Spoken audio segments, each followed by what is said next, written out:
नमस्कार, आज की बात में आपका स्वागत है। आज महाराष्ट्र में विधानसभा चुनाव से पहले एक बार फिर आरक्षण का मुद्दा गर्म हो गया। महाराष्ट्र कांग्रेस के अध्यक्ष नाना पटोले ने वही गलती कर दी जो हरियाणा चुनाव से पहले राहुल गांधी ने विदेश में जाकर की थी। नाना पटोले ने राहुल गांधी के उस बयान का समर्थन किया जिसमें राहुल गांधी ने कहा था कि स्थितियां सामान्य होने पर, सब कुछ फेयर होने पर आरक्षण को खत्म कर दिया जाएगा। नाना पटोले ने कहा राहुल ने जो कहा था वो सही कहा था। बीजेपी ने इस बयान को पकड़ लिया। देवेंद्र फडणवीस ने कहा कि कांग्रेस तो शुरू से ही दलितों और पिछड़ों की दुश्मन है। पंडित नेहरू भी आरक्षण के खिलाफ थे। राहुल गांधी ने आरक्षण को खत्म करने का ऐलान किया था। इसलिए नाना पटोले की जो बयान आया वो हैरान करने वाला नहीं है। चंद्रशेखर बावनकुले ने कहा कि अब बीजेपी घर घर जाएगी, लोगों को कांग्रेस की मंशा बताएगी और पूछेगी क्या लोग आरक्षण के दुश्मनों को सपोर्ट करेंगे। इसके बाद जितेंद्र आव्हाड, प्रियंका चतुर्वेदी जैसे मां विकास आघाड़ी के तमाम नेता नाना पटोले के बचाव में उतरे। नाना ने भी अपने बयान पर सफाई दी और समझाया कि वो असल में क्या कहना चाहते हैं, लेकिन तब तक तीर कमान से छूट चुका था।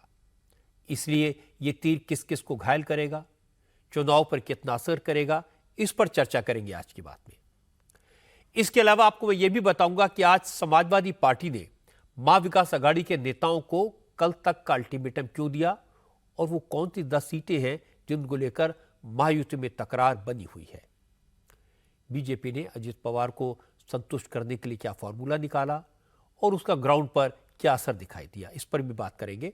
लेकिन शुरुआत करते हैं नाना पटोले के बयान से, जिसकी चर्चा आज दिन भर होती रही।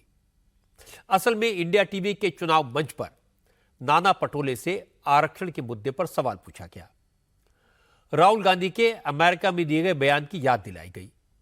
जवाब में नाना पटोले ने कहा अमेरिका में राहुल गांधी ने आरक्षण को लेकर जो कहा था बिल्कुल ठीक कहा था। जिन लोगों को अंग्रेजी समझ में नहीं आती उन लोगों ने उसका गलत अर्थ निकाला। नाना पटोले ने कहा अगर समाज के सारे वर्गों में समानता आती है तो रिजर्वेशन हटाने में क्या बुराई है, इसमें कौन सी गलत बात है।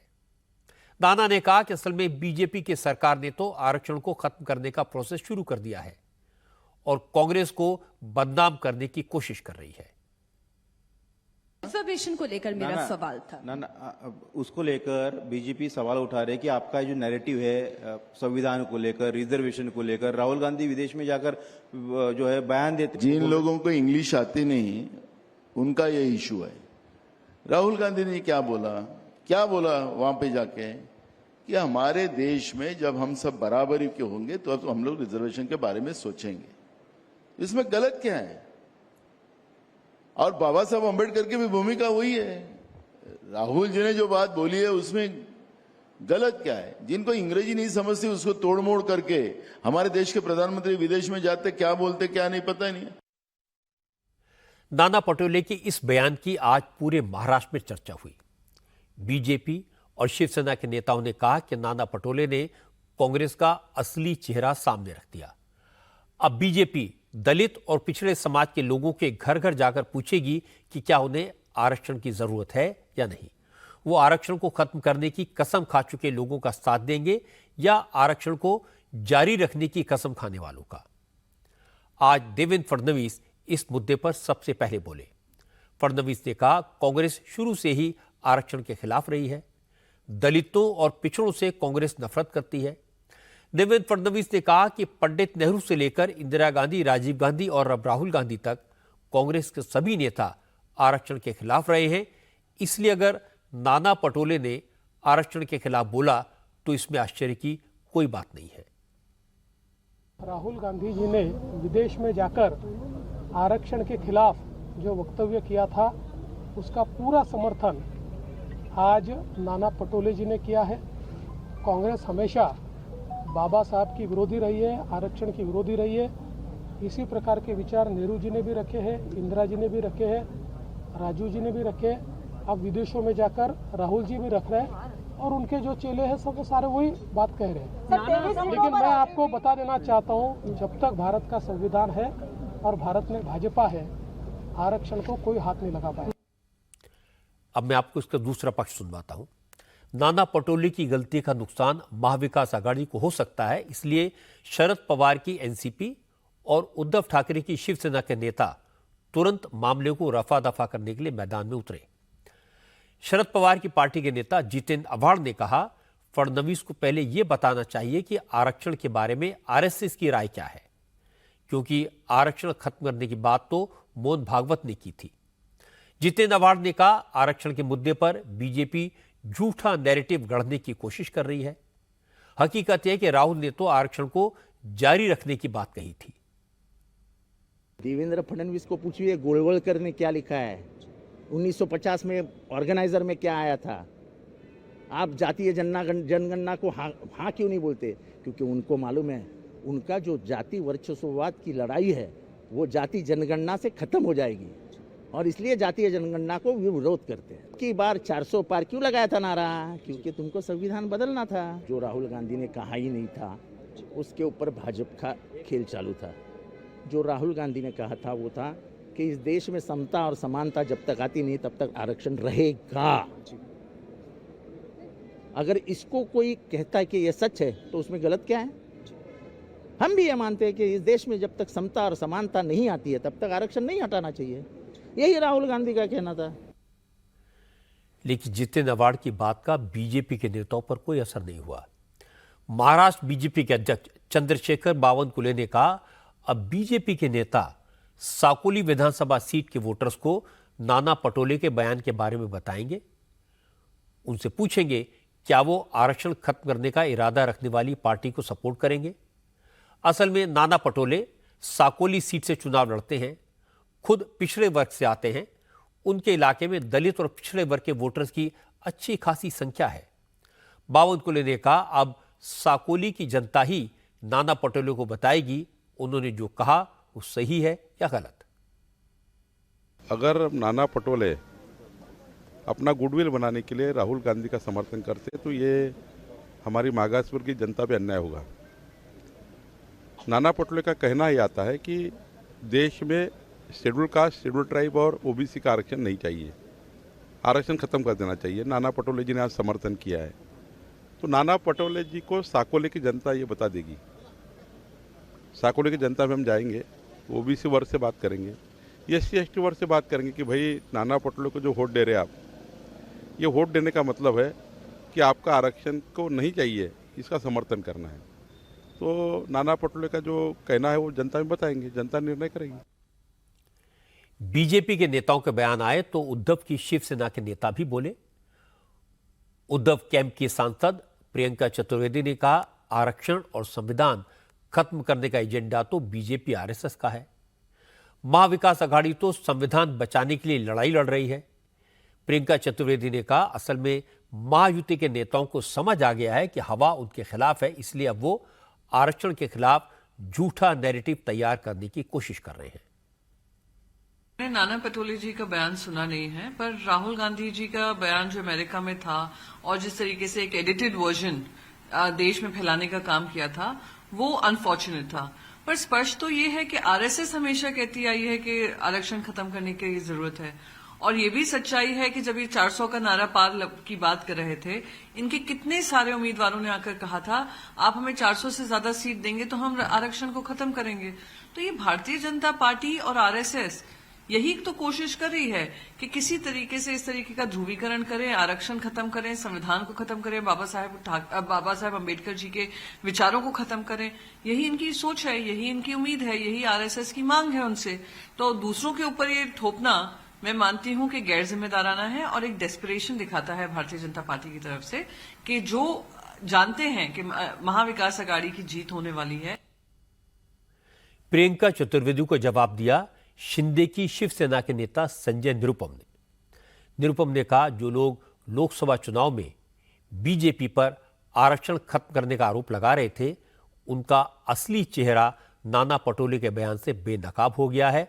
अब जनता उन्हें जवाब देगी।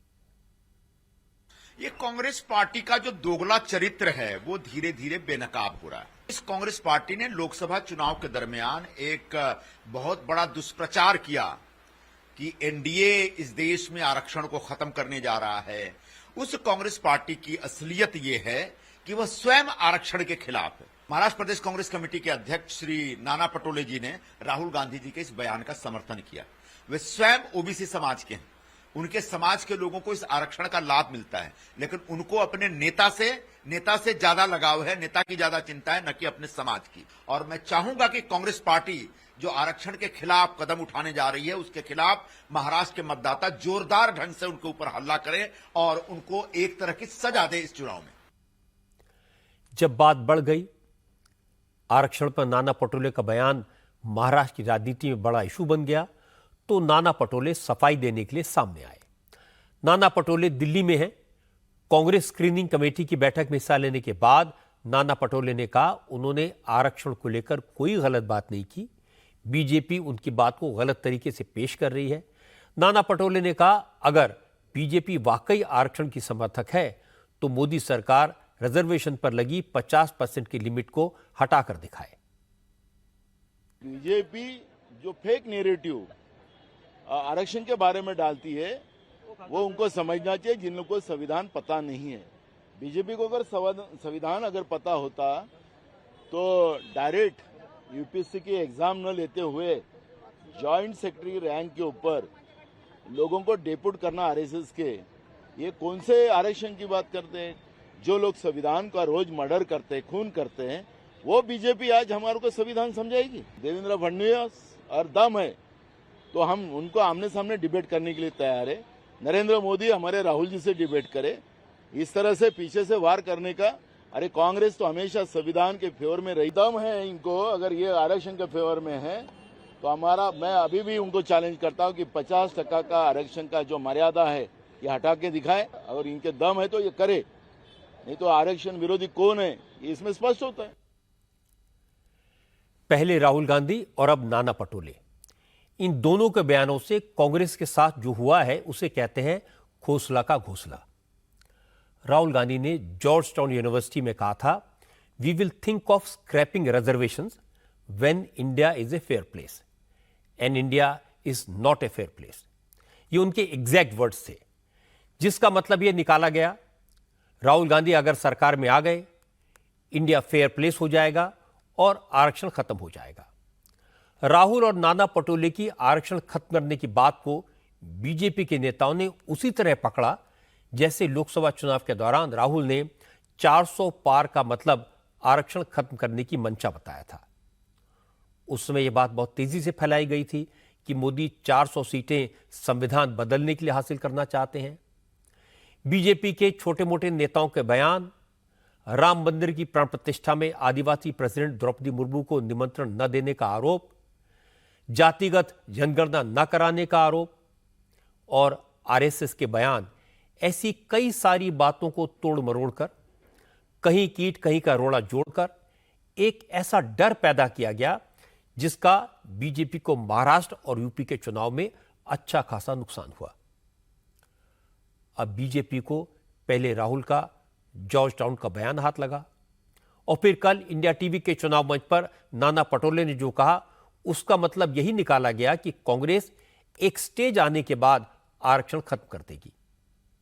हालांकि राहुल गांधी ने जो कुछ कहा था उसमें कुछ गलत नहीं है, लेकिन चुनाव के दौरान ऐसी बातों का भारी नुकसान होता है। जो सिचुएशन लोकसभा चुनाव में बीजेपी ने फेस की थी, उसे बार बार सफाई देनी पड़ी थी, ऐसी ही सिचुएशन कांग्रेस के सामने महाराष्ट्र के चुनाव में आई है। उनसे आरक्षण को लेकर सवाल पूछे जा रहे हैं, शक जाहिर किया जा रहा है। आरक्षण एक बहुत ही संवेदनशील मुद्दा है। इसको लेकर जब ऐसी बातें फैलती हैं तो उन्हें रोक पाना मुश्किल होता है। इसीलिए मैंने शुरू में कहा कांग्रेस के साथ खोसला का घोसला हो गया। कांग्रेस की एक और मुश्किल यह है कि महाविकास आघाड़ी में अभी सीटों का झगड़ा सुलझा नहीं है। नाना पटोले ने बयान देकर आरक्षण की जिंद को बोतल से बाहर कर दिया। अब सहयोगी दल भी परेशान है। आज दिल्ली में उम्मीदवारों के नाम फाइनल करने को लेकर कांग्रेस की सेंट्रल इलेक्शन कमेटी की मीटिंग हुई। कल रात कांग्रेस 48 उम्मीदवारों की पहली लिस्ट जारी कर चुकी है। आज 43 सीटों पर चर्चा हुई। मीटिंग खत्म होने के बाद महाराष्ट्र के प्रभारी रमेश चन्नीथला ने कहा कांग्रेस आज रात ही उम्मीदवारों की दूसरी सूची भी जारी करेगी और कल शाम तक सारे उम्मीदवारों के नामों का ऐलान हो जाएगा। देखिए, सीट शेयरिंग अभी चल रहे, लास्ट पद पे हैं, सब आपके सामने आ जाएगा कल शाम तक। देखिए, हर पार्टी के लिए नंबर आपको सामने कल शाम तक आ जाएगा। हमने अभी हमारे सीटों के ऊपर आज बात किया है। अभी हमने इससे सेकंड लिस्ट अभी आएगा आपके सामने आधा घंटे के अंदर। कल शाम तक पूरा लिस्ट आ जाएगा। चर्चा करके हमने जो लिस्ट फाइनलाइज किया था, एक आधा घंटे के अंदर आपके पास उसका सेकंड लिस्ट आ जाएगा। कांग्रेस और कल एक बार भी एक ऑनलाइन मीटिंग में भी होगा, इसके कल शाम तक हमारा पूरा लिस्ट आपके सामने आएगा। महा विकास आघाड़ी एक साथ चुनाव लड़ रहे हैं, हमारे इसमें कोई मतभेद नहीं है। एक अलायंस होते तो थोड़ा सीट में आपस में बात करते हैं, लेकिन अभी कल शाम तक पूरा लिस्ट आपके सामने आ जाएगा। हम लोग महाराष्ट्र के जनता के सपनों को साकार करने के लिए एक साथ लड़ाई लड़ेंगे। हालांकि मतभेद तो हैं, इसीलिए मुंबई में भी महाविकास आघाड़ी के नेताओं की मीटिंग्स का दौर जारी है। आज संजय राउत ने शरद पवार से बात की।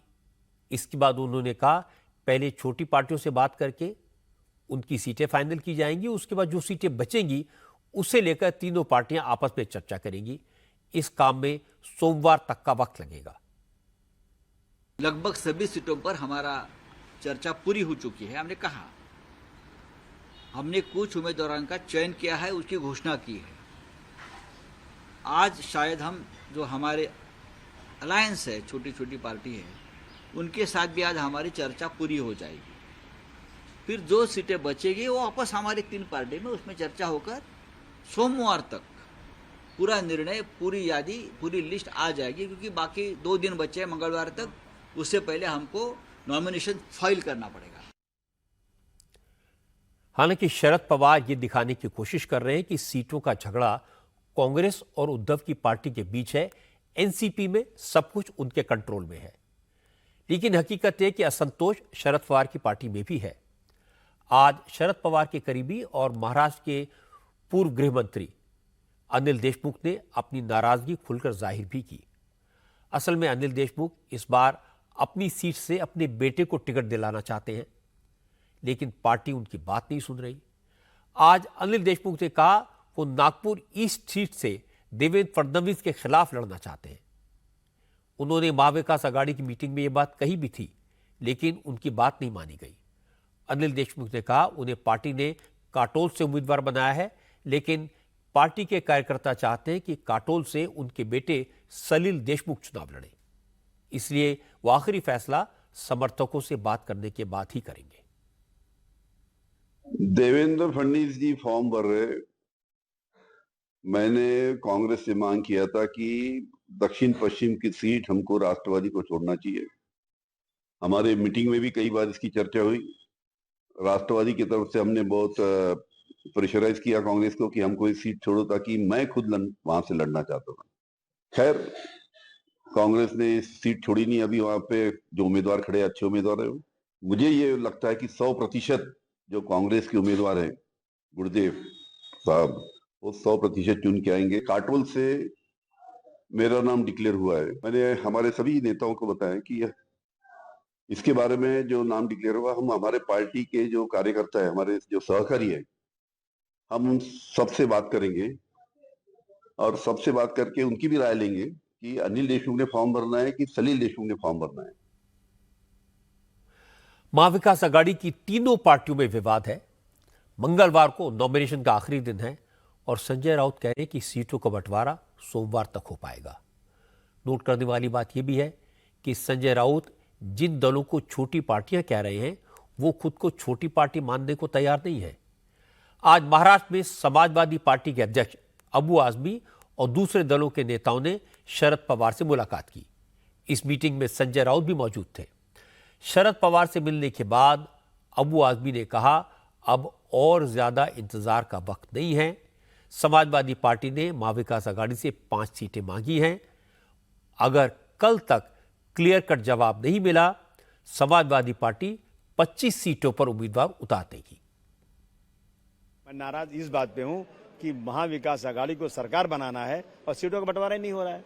इस बार यहाँ इतने लोग खड़े हैं, कोई सोलापुर कहा गया, कोई कहाँ से आया हुआ है, इनको फॉर्म भरना है, इनको दो ना, यस या नो करो। अगर इनको नो करोगे ना, आखिरी दिन ना ये गुस्से में जाकर फॉर्म भर देंगे आजाद का या किसी और पार्टी से टिकट ले लेंगे। और फिर मैं भी इंतजार में हूँ, कोई अच्छा आदमी टिकट नहीं मिला, मैं वाह भैया मेरे पास मेरे से टिकट ले ले, ऐसी होता है। तो इन लोगों को पहले बता देना चाहिए, इनको इस तरह से वेट नहीं करना चाहिए यहाँ बिठा के फुटपाथ पे। अच्छा, आप कब तक इंतजार करेंगे? कल दोपहर तक। कितने उम्मीदवारों को अभी तक खड़ा करने की? पांच तैयार हैं, बाकी अगर कल दोपहर तक नहीं हुआ ना तो 25 लड़ेंगे। अबू आजमी के तेवर ये समझने के लिए काफी है कि महाविकास आघाड़ी के भीतर क्या चल रहा है। समाजवादी पार्टी 5 उम्मीदवारों के नाम डिक्लेयर कर चुकी है। अखिलेश यादव धुले और मालेगांव में रैलियां कर चुके हैं। महाराष्ट्र में समाजवादी पार्टी के 2 सिटिंग एमएलए हैं। इसके अलावा अबू आजमी मुंबई की मुस्लिम बहुल सीटें भी समाजवादी पार्टी को देने की मांग कर रहे हैं, लेकिन बात बनेगी नहीं, क्योंकि समाजवादी पार्टी का दावा तो मुंब्रा सीट पर भी है, लेकिन इस सीट से शरद पवार की पार्टी के जितेंद्र अवार्ड कल अपना नॉमिनेशन फाइल कर चुके हैं। इसके बाद शेतकारी कामगार पार्टी से बात होनी है, जो 6 सीटों पर उम्मीदवार डिक्लेयर कर चुकी है। कम्युनिस्ट पार्टी के नासिक और पालघर में 2 विधायक हैं, लेकिन कम्युनिस्ट पार्टियां 12 सीटों पर दावेदारी कर रही हैं। कुल मिलाकर सीटों की संख्या तो लिमिटेड है और दावेदार ज्यादा हैं, विवाद बहुत बड़े हैं, लेकिन वक्त सिर्फ सोमवार तक का है, इसलिए शरद पवार सबको संतुष्ट कर पाएंगे, इसकी गुंजाइश अब कम दिखाई दे रही है। दूसरी तरफ महायुति का दावा है कि उन्होंने ज्यादातर सीटों पर उम्मीदवार तय कर लिए हैं। देवेंद्र फडणवीस से कहा सिर्फ 10 सीटों पर बात पूरी नहीं हुई है, उन पर भी कल तक फैसला हो जाएगा। हमारे पॉलिटिकल एडिटर देवेंद्र पाराशर ने बताया कि जो टेंटेटिव फॉर्मूला है उसके मुताबिक बीजेपी 150 से 153 सीटों पर, शिवसेना शिंदे 80 से 82 सीटों पर और अजीत पवार की पार्टी 55 से 57 सीटों पर चुनाव लड़ेगी। जिन 10 सीटों पर बात अटकी है उनमें बीड, कन्नड़, सिंदखेड़ राजा, बेलघाट की सीटें हैं, जिन पर अजीत पवार और शिंदे दोनों की पार्टियों के दावे हैं। इसके अलावा बदलापुर, आपटी, अंधेरी ईस्ट, शिवड़ी की सीटों पर बीजेपी और शिंदे की पार्टी में बात फंसी हुई है। हालांकि आज अजीत पवार ने कहा महायुति में कोई झगड़ा नहीं है, सिर्फ 11 सीटें बाकी हैं जिन पर चर्चा चल रही है, इसलिए इसे झगड़ा या विवाद बताकर पेश न किया जाए। मेरी पत्रकार मित्रों से गुजारिश है कि जब तक हम ना कह दें तब तक आप इसका पत्ता कटा हुआ, इसे सीट मिली, इस तरह की खबरें ना चलाएं।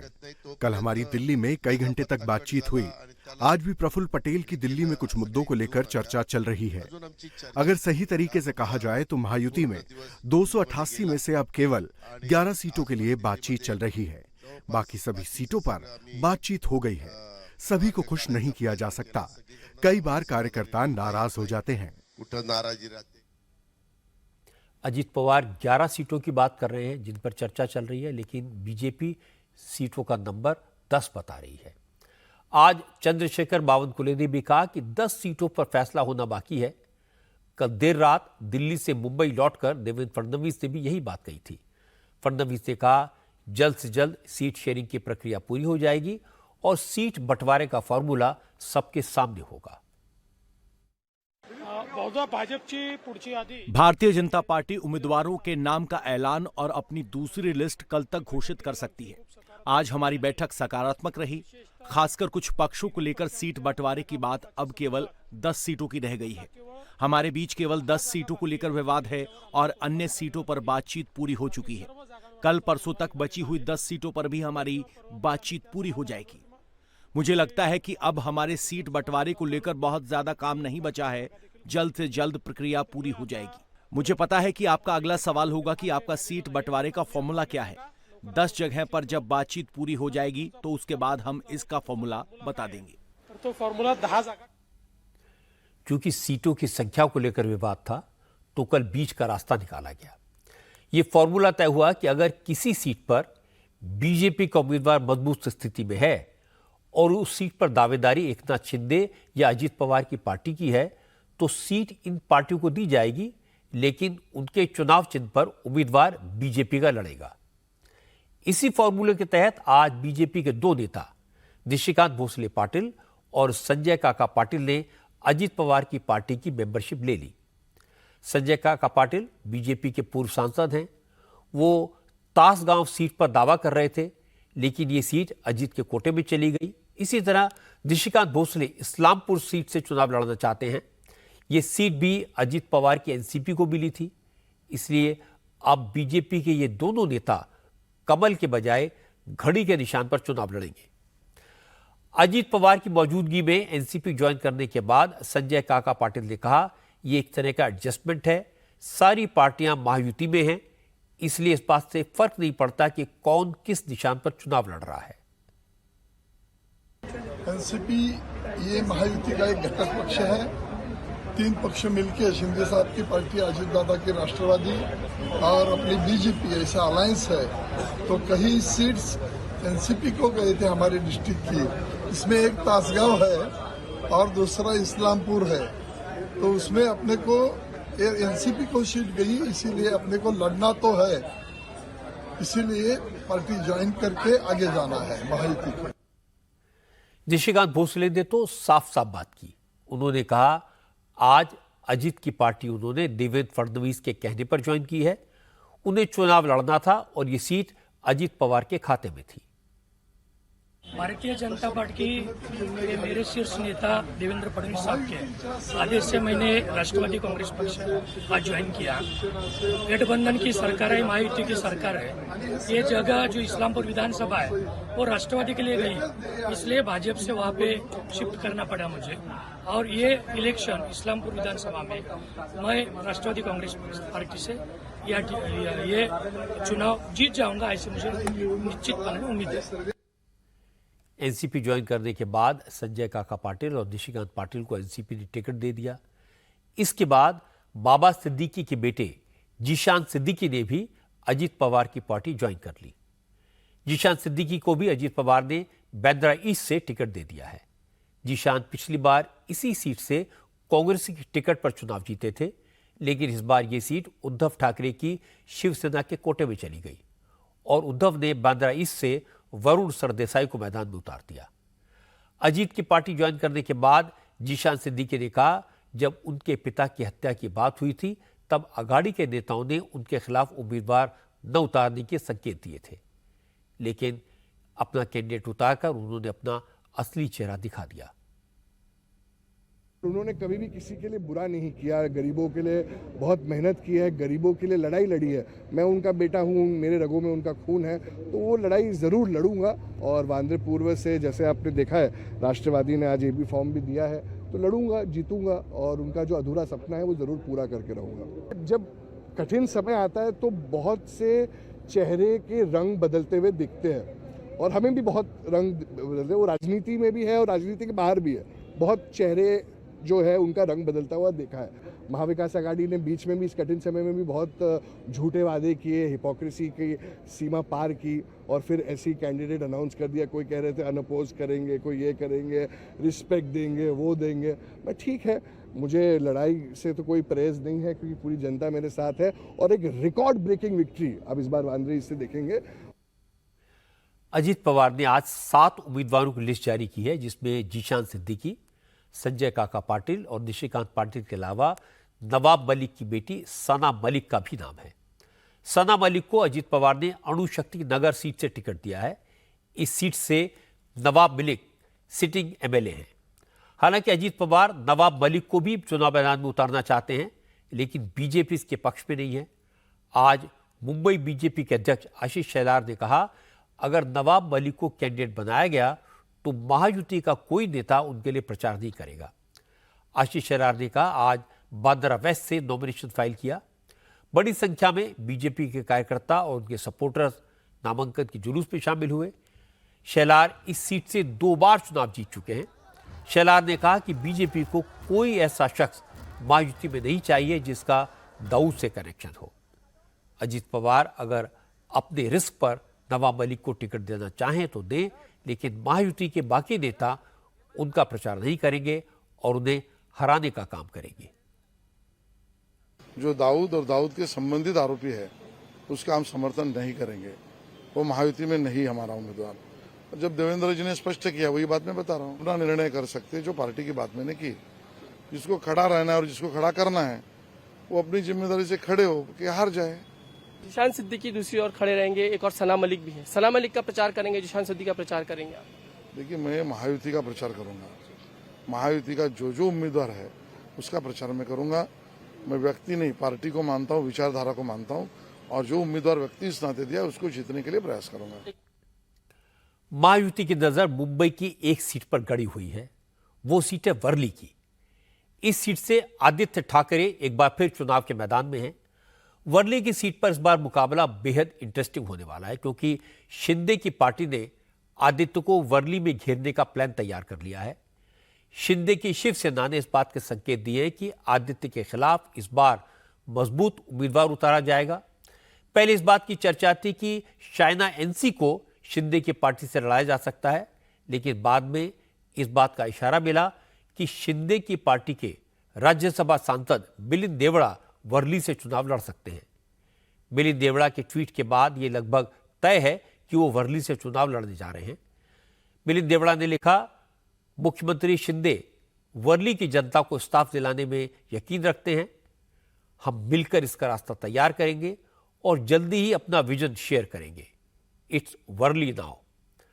आदित्य ठाकरे से जब इसे लेकर सवाल किया गया तो पहले तो बचने की कोशिश करते रहे, फिर उन्होंने इतना कहा कि वर्ली में कोई मुकाबला नहीं है, कुछ लोग लाइमलाइट लेने के लिए चुनाव लड़ने आ रहे हैं, आने दीजिए। बहुत सारे उम्मीदवार लड़ेंगे, बहुत सारी पब्लिसिटी के लिए लड़ेंगे, चुनाव है। महायुति ने एक बड़ा उम्मीदवार खड़ा किया। इस बीच आज देवेंद्र फडणवीस ने नागपुर साउथ वेस्ट सीट से नॉमिनेशन फाइल कर दिया। फडणवीस लगातार 5 बार चुनाव जीत चुके हैं। आज नॉमिनेशन से पहले फडणवीस ने घर में पूजा पाठ किया, मां का आशीर्वाद लिया और इसके बाद नितिन गडकरी के घर भी गए। फिर नितिन गडकरी के साथ रोड शो करते हुए पर्चा भरने पहुंचे। फडणवीस के नॉमिनेशन में महाराष्ट्र बीजेपी के अध्यक्ष चंद्रशेखर बावनकुले समेत महाराष्ट्र बीजेपी के ज्यादातर बड़े नेता मौजूद थे। कांग्रेस ने फडणवीस के खिलाफ प्रफुल्ल गुर्डे को उतारा है। नामांकन के बाद फडणवीस ने कहा, कौन उनके सामने है इसकी उन्हें फिक्र नहीं है, उन्हें अपने काम पर, जनता के प्यार पर भरोसा है। जैसे जनता ने 5 बार जिताया वैसे ही 6ठी बार भी जिताएगी। 6ठी बार मुझे विधानसभा का टिकट दिया है और जिस प्रकार से 5 बार जनता का आशीर्वाद मेरे साथ रहा है, 6वीं बार भी वो आशीर्वाद मुझे मिलेगा। महाराष्ट्र में हमारी महायुति की सरकार ने जो काम किया है उस काम की बदौलत फिर एक बार जनादेश हम प्राप्त करेंगे। महायुति की सरकार फिर एक बार महाराष्ट्र में आएंगी और नागपुर में हमारी सारी सीटें पूरे बहुमत के साथ जीतेगी, मेरा विश्वास है। एक ही लक्ष्य है, जो महाराष्ट्र को विकास की गति हमने दी है, जो महाराष्ट्र की प्रगति हमने की है, उसको निरंतर जारी रखने के लिए वापस महायुति की सरकार लाना, ये एक ही लक्ष्य है। देवेंद्र फडणवीस ये दिखाने की कोशिश कर रहे हैं कि महायुति में झगड़ा सिर्फ 10 सीटों को लेकर है, पर असलियत कुछ और है। सवाल सिर्फ सीटों का नहीं है, उम्मीदवारों का भी है। उदाहरण के तौर पर अजीत पवार नवाब मलिक को चुनाव लड़वाने के लिए अड़े हुए हैं। वो नवाब मलिक से कमिटमेंट कर चुके हैं, पर नवाब मलिक को तो बीजेपी की सरकार ने जेल में डाला था। देवेंद्र फडणवीस उनके लिए वोट कैसे मांगेंगे? वैसे भी देवेंद्र फडणवीस का अपना कुछ ठिकाना नहीं है। उन्हें नहीं पता कि वो एक बार फिर मुख्यमंत्री बनने की महत्वाकांक्षा पूरी कर पाएंगे या नहीं। दिल्ली के एक प्रभावशाली नेता फडणवीस को 2 बार किनारे पर लगा चुके हैं। कमोबेश यही हाल एकनाथ शिंदे का है। बीजेपी के नेता कहते हैं कि चुनाव एकनाथ शिंदे के नेतृत्व में लड़ा जा रहा है, पर कोई यह नहीं कहता कि अगर महायुति चुनाव जीती तो शिंदे को फिर से चीफ मिनिस्टर बनाया जाएगा। शिंदे असमंजस में है। बीजेपी के मुकाबले शिंदे सेना को जितनी सीटें लड़ने के लिए मिली हैं, वो शिंदे के लिए अच्छा संकेत नहीं है। इसीलिए महायुति, महाविकास आघाड़ी के झगड़ों के बारे में कुछ कहने से पहले अपने गिरेबान में झांक कर देखे तो बेहतर होगा। झारखंड में आज नॉमिनेशन का दौर खत्म हो गया। आज नामांकन के आखिरी दिन पूर्व मुख्यमंत्री चंपाई सोरेन से लेकर सुदेश महतो जैसे कई नेताओं ने पर्चा भरा। लेकिन झारखंड में सबसे ज्यादा चर्चा आज हुई कांग्रेस के नेता इरफान अंसारी के बयान की। इरफान अंसारी ने हेमंत सोरेन की भाभी सीता सोरेन के बारे में अमर्यादित कमेंट किया। असल में इमरान अंसारी जामताड़ा से कांग्रेस के मौजूदा विधायक हैं। इस बार भी इसी सीट से चुनाव लड़ रहे हैं और बीजेपी ने उनके खिलाफ सीता सोरेन को मैदान में उतारा है। इरफान अंसारी ने नॉमिनेशन के बाद सीता सोरेन को रिजेक्टेड माल बता दिया। इरफान अंसारी के इस कमेंट पर बीजेपी के नेताओं ने सख्त नाराजगी जाहिर की, महिलाओं को अपमान बताया, चुनाव आयोग में शिकायत की। सीता सोरेन ने इरफान अंसारी के बयान का वीडियो जारी करके कहा, इरफान अंसारी ने जिस तरह की भाषा का इस्तेमाल किया वो महिलाओं के प्रति कांग्रेस और झारखंड मुक्ति मोर्चा की सोच बताता है। सीता सोरेन ने कहा, अगर इरफान अंसारी ने माफी नहीं मांगी तो उग्र विरोध के लिए तैयार रहें। इस पर इंडिया अलायंस के नेताओं ने क्या कहा, इरफान अंसारी ने क्या सफाई दी, ये आपको दिखाऊं। इससे पहले आपको इरफान अंसारी का वो बयान सुनवा देता हूं जिस पर यह सारा विवाद खड़ा हुआ। बीजेपी कभी भी जमीनी स्तर के नेताओं को नहीं आगे लाती है। इनको बोरो खिलाड़ी चाहिए। इनको जो रिजेक्टेड माल है, जो सातिर से जी जाता है, उसको हाईजैक कर लेती है, तो इससे नहीं चलेगा। इरफान अंसारी के इस बयान को बीजेपी ने बड़ा इशू बना दिया है। बीजेपी के नेताओं ने कहा, सरकार में शामिल नेताओं की सोच महिलाओं को लेकर इतनी खराब है, इसीलिए झारखंड में महिलाओं के खिलाफ बलात्कार और अत्याचार की घटनाएं बढ़ी हैं। झारखंड विधानसभा में नेता विपक्ष अमर बाउरी ने कहा, इमरान अंसारी जैसे लोगों ने आदिवासी समाज को हमेशा ऐसे ही अपमानित किया है। अब आदिवासी महिलाएं चुनाव में इसका जवाब देंगी। यहाँ के मूलवासी आदिवासी माताओं बहनों के प्रति ऐसा ही विचार, ऐसा ही व्यवहार रखते हैं। ये उनका दिल में है। वो कभी भी उन्होंने सम्मान के नाते उनको नहीं देखा है। उन्होंने हमेशा उनको तिरस्कार और अपने इस्तेमाल के एक जरिए के रूप में ही सिर्फ देखा है। आज माटी बेटी रोटी का जो हम खतरा इस झारखंड में पा रहे हैं, तो उसका सबसे बड़ा कारण इन्हीं लोग हैं और ऐसे ही मानसिकता के लोग हैं। हेमंत सोरेन जी इनके चंगुल में है। झारखंड मुक्ति मोर्चा ऐसे लोगों के चंगुल में है। चूंकि मामला शिबू सोरेन के परिवार से जुड़ा है, आदिवासी महिला से जुड़ा है, इसलिए कांग्रेस या जेएमएम का कोई नेता इरफान अंसारी के बयान पर कुछ नहीं बोला। इसके बाद बीजेपी के नेताओं ने चुनाव आयोग से इरफान अंसारी की शिकायत की तो देर शाम इरफान अंसारी सफाई देने सामने आए। उन्होंने कहा कि उनके बयान को काट छाट कर गलत तरीके से पेश किया गया। उन्होंने कुछ भी गलत नहीं कहा, सीता सोरेन का नाम तक नहीं लिया। इरफान अंसारी ने कहा वो बीजेपी और सीता सोरेन पर 100 करोड़ की मानहानि का दावा ठोकेंगे और चुनाव आयोग में शिकायत भी करेंगे। मैंने ये कहा था कि लोकसभा में जनता ने आपको रिजेक्ट किया, विधानसभा में फुल्ली रिजेक्ट करेगा। तो यही बात मैंने कहा कि तो उसको बुरा लग गया, क्या क्या क्रॉप करके इरफान अंसारी को चला रहा है। मैंने कुछ ऐसा बोला ही नहीं है। मैंने कहा रिजेक्टेड है, जनता ने रिजेक्ट कर दिया लोकसभा में। भाई जिसको आप पूरा बयान सुनिएगा ना, जितना कटिंग शटिंग करना कर ले, आएंगे तो हम ही लोग। इरफान अंसारी ने सीता सोरेन के बारे में जो पहले कहा और फिर जो सफाई दी, वो दोनों बयान मैंने आपको सुनवा दिए। उन्होंने सीता सोरेन को रिजेक्टेड माल कहा था और ये अच्छी भाषा तो नहीं है। हालांकि अगर चुनाव ना होता तो शायद इतना बड़ा इशू न बनता। अब सीता सोरेन इसे आदिवासी महिलाओं के आत्मसम्मान का मुद्दा बनाएंगी। इसका नुकसान सिर्फ इरफान अंसारी को नहीं होगा, बल्कि पूरे इंडिया अलायंस को हो सकता है। आज ज्ञानवापी विवाद के केस में हिंदू पक्ष को बड़ा झटका लगा।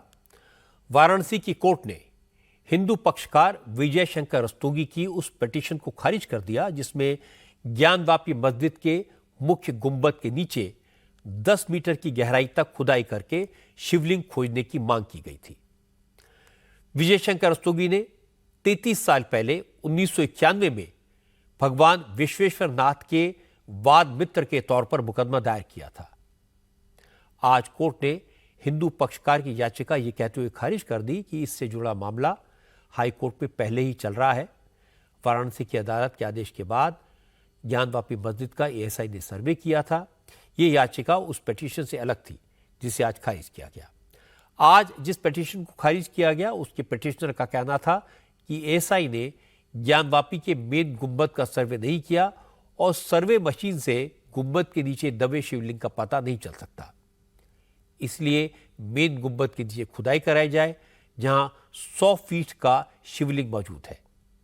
जिसलिए अदालत से पिटीशन खारिज होने के बाद पिटीशनर अब अदालत के फैसले को हाई कोर्ट में चैलेंज करने की तैयारी कर रहे हैं।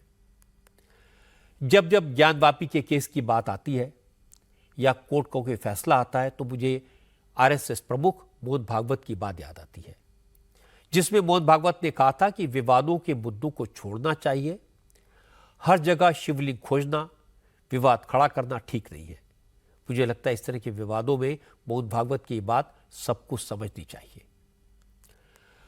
आज दिल्ली से लव जिहाद की दिल दहलाने वाली खबर आई।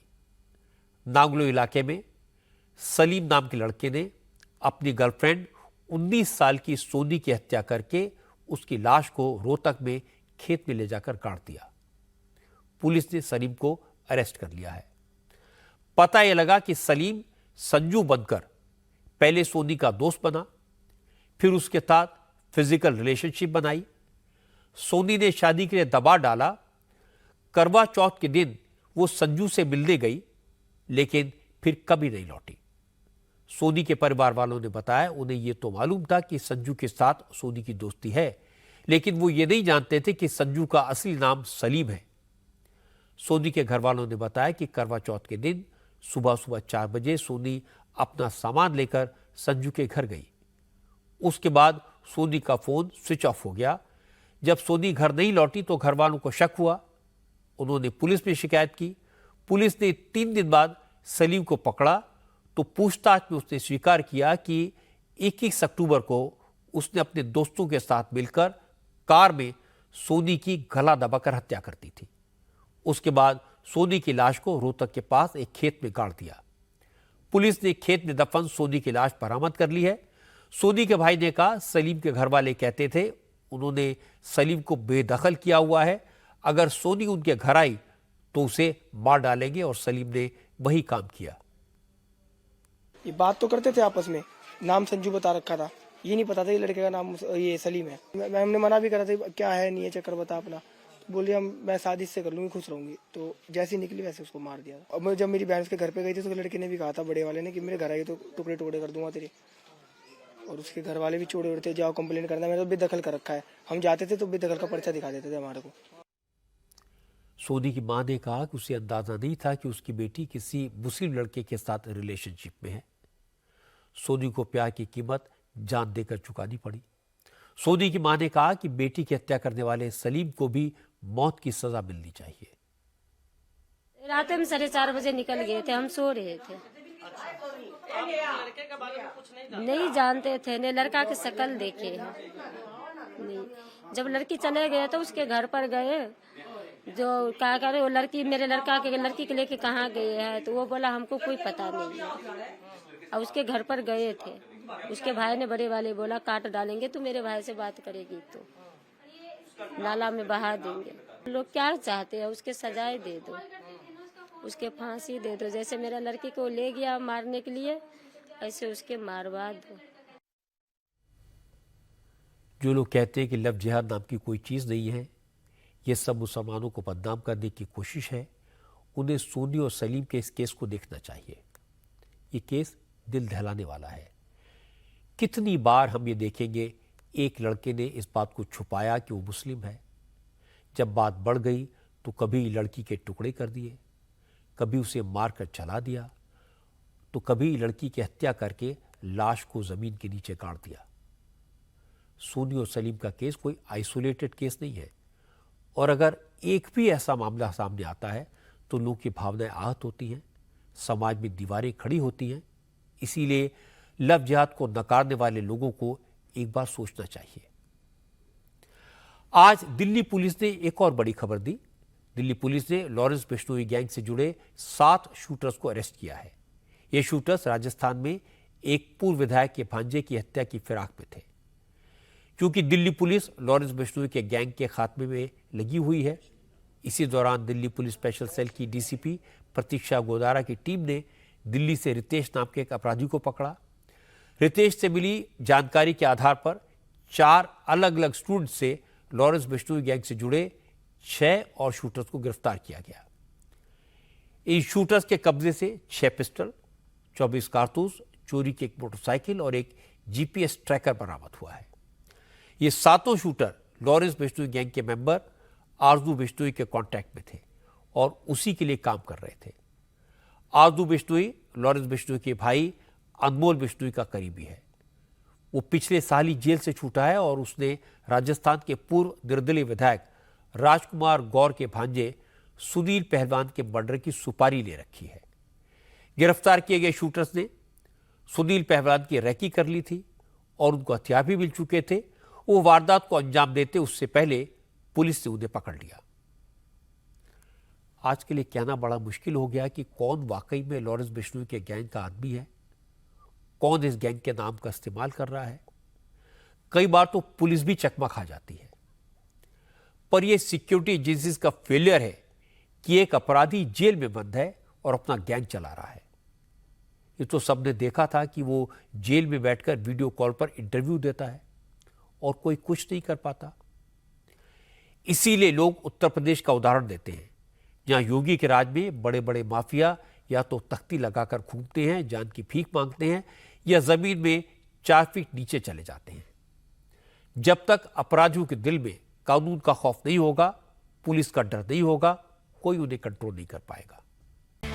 इस बार दिवाली के मौके पर भारत चीन सीमा का माहौल थोड़ा बदला बदला होगा। लाइन ऑफ एक्चुअल कंट्रोल पर 4.5 साल के बाद पेट्रोलिंग फिर से शुरू होगी। सीमा पर सैनिकों की संख्या कम हो जाएगी, क्योंकि सीमा पर शांति का समझौता होने के बाद एलएसी पर भारत और चीन की सेनाएं पीछे हटने लगी हैं। डिसएंगेजमेंट का प्रोसेस शुरू हो गया है। डिसएंगेजमेंट के प्रोसेस के तहत मंगलवार को भारत और चीन के लोकल आर्मी कमांडर्स की मीटिंग हुई, जिसके बाद 23 अक्टूबर से पीछे हटने का प्रोसेस शुरू हुआ। सबसे पहले दोनों सेनाओं ने डेप्सोंग और डेमचौक में अपने एक एक टेंट को हटाया। एलएसी पर जो टेम्पररी स्ट्रक्चर बनाए गए थे, गुरुवार को उनको तोड़ा गया। आज सुबह से भारत और चीन के सैनिक एलएसी से पीछे हटना शुरू हो गए। डेमचौक में इंडियन आर्मी के जवान चार्डिंग नाले से पश्चिम की तरफ पीछे हट रहे हैं, वहीं पीएलए के सैनिक इस नाले से पूरब की तरफ पीछे हट रहे हैं। डेमचौक पे दोनों देशों ने अपने सैनिकों के लिए करीब 1 दर्जन टेम्पररी स्ट्रक्चर्स बनाए थे, उनको धीरे धीरे तोड़ा जा रहा है। डेप्सोंग में चाइनीज आर्मी ने गाड़ियों के बीच तिरपाल लगाकर अपने सैनिकों को तैनात किया था। डिसएंगेजमेंट के तहत पीएलए ने अपनी कुछ गाड़ियां पीछे हटाई हैं। दोनों देशों ने डेप्सोंग और डेमचौक में सैनिकों की तैनाती में करीब 50% की कमी कर दी है। फुल डिसएंगेजमेंट 28-29 अक्टूबर तक पूरा होने की उम्मीद है।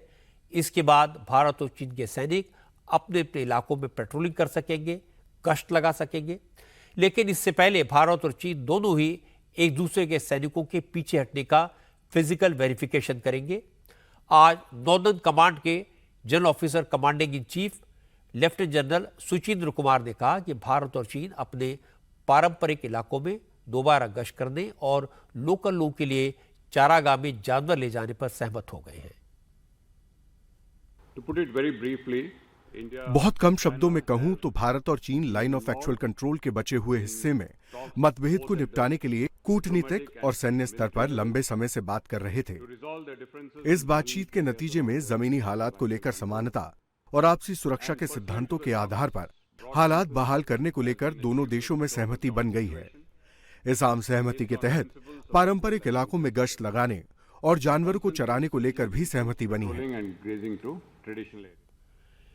पिछले हफ्ते तक किसी को कानो कान खबर नहीं थी कि इस बार दिवाली पर हमारे सैनिक चीन की सीमा पर पहले की तरह गश्त लगाएंगे। हमारे बहादुर जवान चीन की सीमा पर बिना किसी टेंशन के दिवाली मनाएंगे। पिछले 4 साल में चीन को लेकर नरेंद्र मोदी की खूब आलोचना की गई। कहा गया कि मोदी चीन से डरते हैं, चीन ने हमारी जमीन पर कब्जा कर लिया है, मोदी ने चीन के सामने सरेंडर कर दिया है। मोदी ने ऐसी किसी बात का जवाब नहीं दिया, वो प्रोवोक नहीं हुए। मोदी चुपचाप काम करते रहे, डिप्लोमेसी का इस्तेमाल किया, मिलिट्री की ताकत भी दिखाई, न चीन से डरे न चीन के आगे झुके। और मुझे तो यह भी लगता है कि मोदी ने चीन से संबंध सुधारने के लिए पुतिन से अपनी दोस्ती का भी थोड़ा बहुत फायदा उठाया होगा। पुतिन को भी सूट करता है कि भारत और चीन दोनों साथ रहें और रूस के साथ खड़े दिखाई दिए। तभी पुतिन अमेरिका के सामने एक बड़ी ताकत होने का मुजाहरा कर सकता है। अब हमारे यहां चीन की लाल आंख की बात करने वालों की आंखें लाल हो जाएंगी। चीन और भारत के रिश्ते सुधरे तो राहुल गांधी को थोड़ी मुश्किल तो होगी। उन्हें इस बात का एहसास होगा कि उन्होंने मोदी की बात मानने के बजाय चीन के दावों पर भरोसा किया। चाइना के साथ समझौते की चर्चा आज पूरी दुनिया में हो रही है। किस तरह एशिया की दो बड़ी ताकतों ने, दो बड़े देशों ने आपसी विवाद को बातचीत से हल किया। यह यूरोप और मध्य एशिया में चल रहे युद्धों को खत्म करने का एक एग्जाम्पल बन सकता है।